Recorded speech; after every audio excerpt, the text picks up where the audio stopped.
Good morning, Cambridge Springs Elementary School. This is Mrs. Walsh bringing you Friday's virtual art lesson. Behind me, you will see a simple list of materials that you will need to complete this lesson today. You will only need something to draw with, and when I say something, I mean anything. It can be a marker, it can be a pencil, it can be a pen, it can be anything you have that will put a mark on paper. Which brings us to the second material you will need. You will need something to draw on. Even if it's not clean drawing paper, even if it's lined notebook paper, even if it's leftover newsprint, whatever you have available is fine. Use what you have to complete the lesson. Last but not least, at the end of the drawing session, you'll have time to color and add dramatic effect to your finished product. So anything you have on hand to add color with, from paint to colored pencil to marker to crayon, anything you can use to do so is completely acceptable. So let's get started. My paper is in portrait position, which seems ironic when we're drawing a landscape in portrait position instead of landscape position, but those were the instructions. You will notice on the visual instructions that there are some guidelines, some dash lines that form a vertical and a horizontal line across their paper. They do that for reference points to make sure that you're putting items in the drawing in the proper position.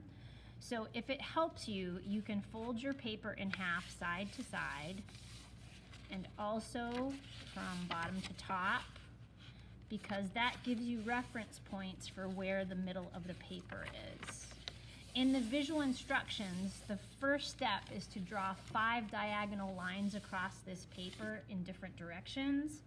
And these creases help you to understand where to put them, because 3 of these lines are going to be above this horizontal crease in the center of your paper, and 2 of the lines will be below it. It should look something like this. The first one starts just below the top left-hand corner of your paper and travels across at a diagonal. And you don't want it to be perfectly straight. You want it to have a little bit of wiggle to it and give it some character. Then the second one travels in the opposite direction. And the last one is gonna start just below that. And it is gonna end on the halfway horizontal crease. So we have 1, 2, 3 different horizon lines we have added to our paper. Then, below the halfway point, we are now going to put another diagonal, and it's going to run almost parallel to that one we just did.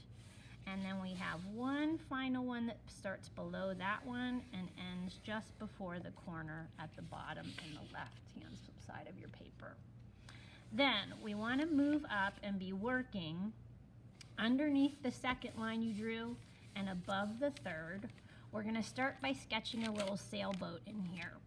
And it's going to start with just 2 curved lines that form the top of the boat, the opening that people would be sitting in if you could see people in the boat. Then you're going to bring 2 lines straight down from beneath there and then connect them with a little bit of a curve. And it's okay if you put some suggestion of water in there, because you wouldn't see the bottom of the boat. It would be underneath the waves in the water. Then we're gonna bring this line straight up and put a little fancy dot top on it, because this is gonna be the mast that connects the sail. So there's a sail on this side of our boat. And let's put a second one on this side, maybe a little bit smaller. Then we're going to just add a couple of curved lines to show water. And we're going to come down to the third line. We're going to move out in front of the boat. And we've drawn a lot of trees at the beginning of this year. So let's put the trunk of a tree right on that horizon line. And then we're just going to make this big bushy lollipop tree.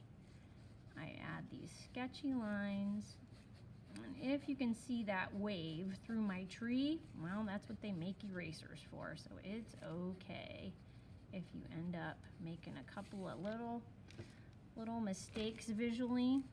you just go in and fix it. Then beside this tree, we're gonna put this little windmill. So the first thing you need to do is start on the horizon line. And we're gonna bring 2 lines up that get a little bit closer together. And underneath and in between the two, we're gonna put a series of crisscrosses. Kind of like those cell phone towers where they have to give people who want to repair them a place to climb. Then we're gonna go up and we're gonna put a little dot for the center of where the windmill paddles are gonna be.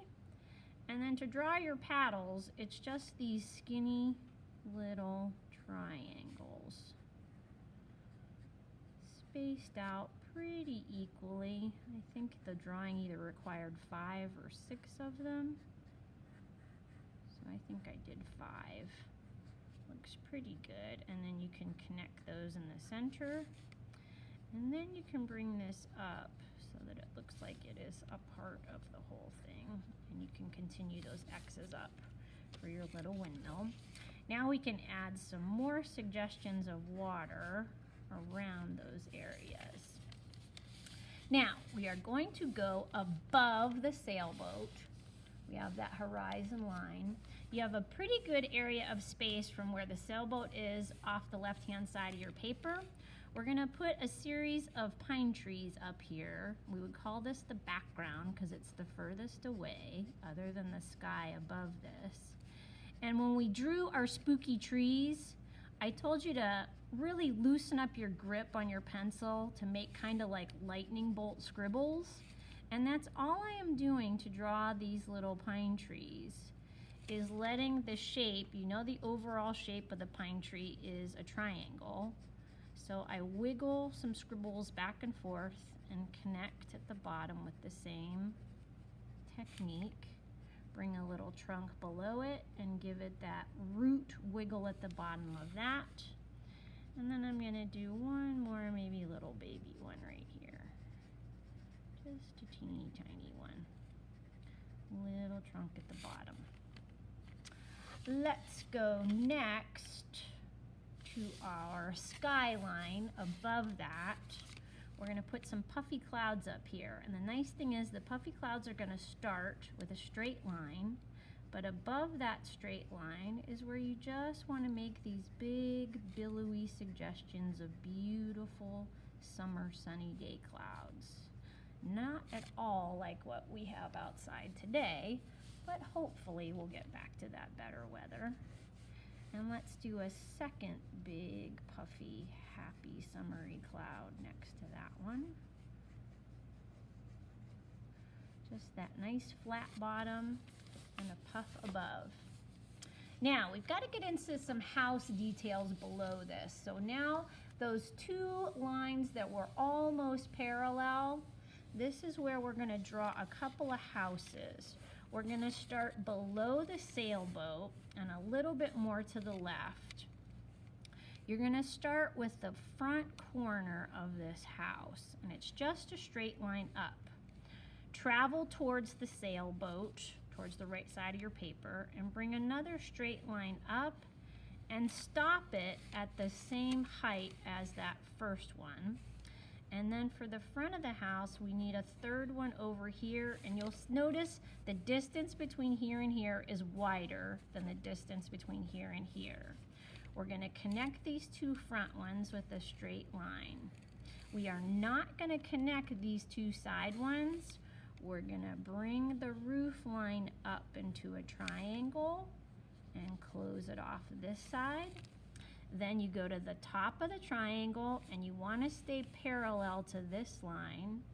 Bring a straight line towards your left hand of your paper. And the reason I'm making it short is I know to connect this line to this line, I have to have a parallel line with this line. So this closes at the same angle as this one. Next to this little suggestion of our house, we're gonna put a tree. So I'm again gonna put my little trunk on here and build a lollipop tree around it.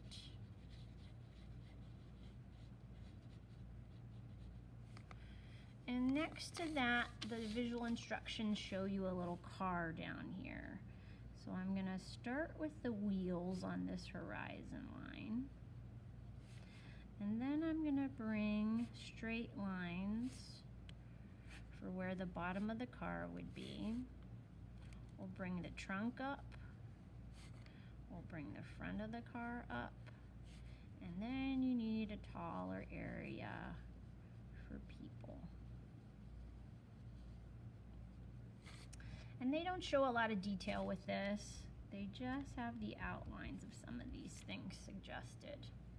They do go back to this little house, and they suggest a door on the front here, and a window on this side.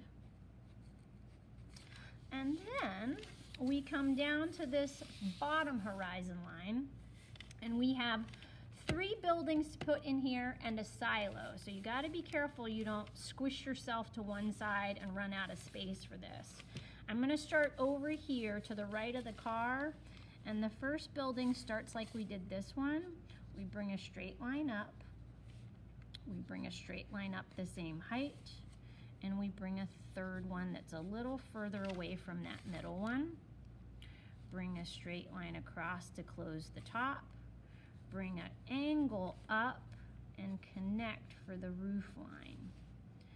Straight line across for the roof, but don't go too far because we have to match that angle parallel to make it look visually correct.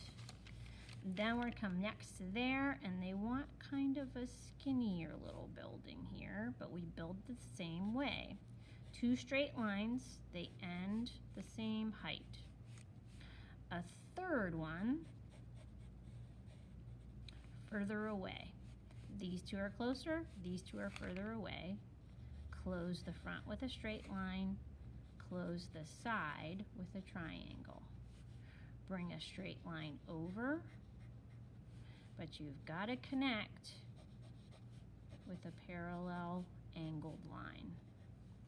Then last but not least, they want a barn over here, but its construction is exactly the same. It's just a little bit bigger of a building. So start with the middle line of the barn. There's 3 straight lines that make up the houses. The barn is the same thing. This is the middle line. This is the back line. This is the front line. Close the front with a straight line. Close the side with a triangle. Bring the top of the roof across. Connect the top of the roof and the bottom of a roof with a parallel angled line. Now, the silo starts behind the barn.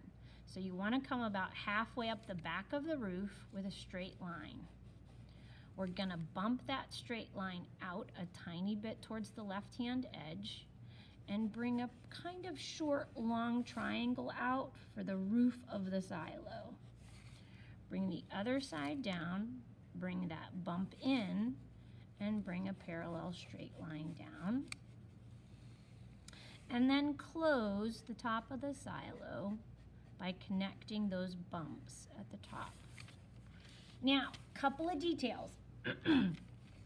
On this front side of the barn, they want 1 good-sized window. Just a square, probably more of a rectangle. On the side, they want the suggestion of a door. The smaller little building has 2 very small windows and the suggestion of a door. And this little bit bigger house also gets 2 windows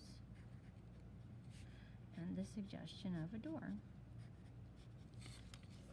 Now, at this point, you have all kinds of artistic choices to make. Do you want to add color? If you do, what can you use to color it with? Colored pencil, crayon, paint, marker, anything you have would be spectacular. If you also want to be a true artist, go in and add details that were not included on the video or the written instruction. What if you went in and tried to make things look a little bit more detailed? You could frame out these windows like we did with details in the spooky tree lesson. You could put some shingles across here by adding some lines and then breaking them apart into the suggestion of where the roof would be shingled. You could add extra windows, maybe that it wasn't included in the instructions. You could go to the silo and make the roof rounded like this would be, and maybe put a couple of small windows in the silo. Maybe it's not a working barn. Maybe they've turned the whole thing into a spectacular house. So you have artistic license to finish this any way you would like to. Snap a picture, send it to me through the Google Classroom, and I will give you full credit. I appreciate you taking the time to have virtual art with me today. I hope you all have a wonderful weekend. If you don't get this done on Friday, that's perfectly fine. You can turn it in anytime before Monday at 8 o'clock. Have a great weekend, boys and girls.